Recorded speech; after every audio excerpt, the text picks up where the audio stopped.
রাজ্যের কোটি কোটি কৃষকদের জন্য বড় সুখবর। কৃষক বন্ধু প্রকল্পের টাকা দেওয়া নিয়ে বড় ঘোষণা করলেন মুখ্যমন্ত্রী শুভেন্দু অধিকারী। বিগত সরকার প্রতি বছর চাষের সময় কৃষকদের টাকা দিতেন। রবি চাষ ও খারিফ চাষ দুটি চাষের সময় কৃষকরা ব্যাংক অ্যাকাউন্টে টাকা পেত। তবে নতুন সরকার আসার পর এখনও কৃষকদের ব্যাংক অ্যাকাউন্টে টাকা আসেনি। খারিফ মরশুমের সময় হয়ে গেছে, তাই কৃষকরা জানতে চাইছেন এই খারিফ মরশুমে কি টাকা দেওয়া হবে। যে সকল কৃষক কৃষক বন্ধু প্রকল্পে নাম নথিভুক্ত করে রেখেছেন, আপনাদের জন্য রয়েছে সুখবর। কৃষক বন্ধু প্রকল্পের খারিফ মরশুমের টাকা দেওয়ার ঘোষণা করা হলো।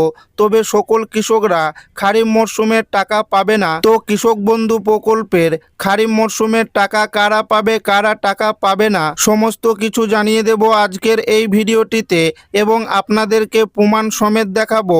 তাই ভিডিওটি প্রথম থেকে শেষ পর্যন্ত দেখবেন এবং আপনি কোন জেলা থেকে দেখছেন অবশ্যই কমেন্টে লিখে জানাবেন। মুখ্যমন্ত্রী শুভেন্দুর বড় ঘোষণা, কৃষকদের খারিফ মরশুমের টাকার বড় আপডেট। কৃষক বন্ধু প্রকল্প বছরে দুটি সমান কিস্তিতে অর্থাৎ খরিফ ও রবি দুটি মরশুমে আর্থিক সহায়তা দেওয়া হয়। এপ্রিল থেকে সেপ্টেম্বর মাসের মধ্যে খরিফ মরশুমের টাকার জন্য প্রথম কিস্তির টাকা পাওয়া যায়, আর রবি মরশুমের দ্বিতীয় কিস্তির টাকা অক্টোবর থেকে মার্চ মাসের মধ্যে দেওয়া হয়।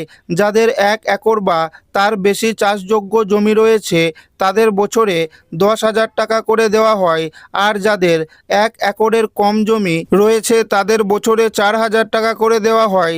এছাড়াও 18 থেকে 60 বছর বয়সী কোনো সুবিধাভোগী কৃষকের মৃত্যু হলে তার বৈধ উত্তরাধিকারীকে 2 লক্ষ টাকার এককালীন অনুদান দেওয়া হয়ে থাকে।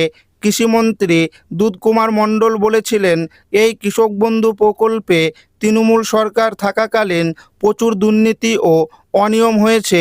সেই কারণে ভেরিফিকেশনের সময় প্রায় 30 লক্ষ নাম বাদ পড়তে পারে বলে জানা যাচ্ছে। অন্যদিকে মুখ্যমন্ত্রী শুভেন্দু অধিকারী জানায়, যে সমস্ত কৃষক কেন্দ্রীয় সরকারের পিএম কিষাণ প্রকল্পে নথিভুক্ত হবেন না, অর্থাৎ যারা পিএম কিষাণ প্রকল্পের টাকা পাবেন না, তারা কৃষক বন্ধু প্রকল্পের মাধ্যমে বছরে মোট 4,000 টাকা করে পাবেন। সূত্রের খবর অনুযায়ী কৃষক বন্ধু প্রকল্পে খরিফ মরশুমের টাকা সেপ্টেম্বর মাসে দেওয়া হতে পারে। তবে ভেরিফিকেশন প্রক্রিয়া কত দ্রুত সম্পূর্ণ হচ্ছে তার উপরে টাকা ছাড়ার বিষয়টি নির্ভর করছে। পিএম কিষাণ প্রকল্পে আবেদন করতে হলে জমির রেকর্ড থাকতে হবে। ফেব্রুয়ারি 2019-এর আগে যে সমস্ত কৃষক জনকল্যাণ শিবিরে গিয়ে পিএম কিষাণ প্রকল্পের ফর্ম জমা করেছিলেন তাদের ডকুমেন্টস এখনও ভেরিফিকেশন করা হচ্ছে। যাদের ডকুমেন্টস সঠিক থাকবে তাদের নাম পোর্টালে তোলা হবে। সূত্রের খবর অনুযায়ী এই উপভোক্তারা আগামী 24 নম্বর কিস্তি থেকেই টাকা পেতে শুরু করবেন, অর্থাৎ প্রতি কিস্তিতে 3,000 টাকা পাওয়ার কথা বলা হয়েছে। সেই সঙ্গে আরও একটি বড় আপডেটের কথাও জানানো হয়েছে।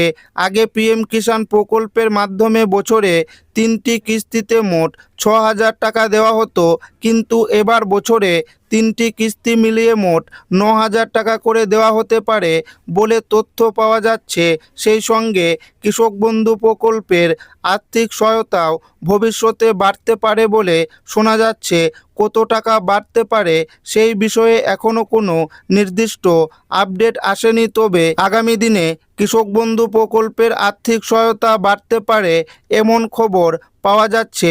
পিএম কিষাণের টাকা এবং কৃষক বন্ধুর টাকা কি একসঙ্গে পাওয়া যাবে, এই প্রশ্নটি এখন বহু কৃষকের মনেই ঘুরছে, কিন্তু এই বিষয়ে চূড়ান্ত সরকারি নির্দেশিকা না আসা পর্যন্ত নিশ্চিতভাবে বলা যাবে না যে প্রত্যেক কৃষক একই সঙ্গে 2 প্রকল্পের সুবিধা পাবেন।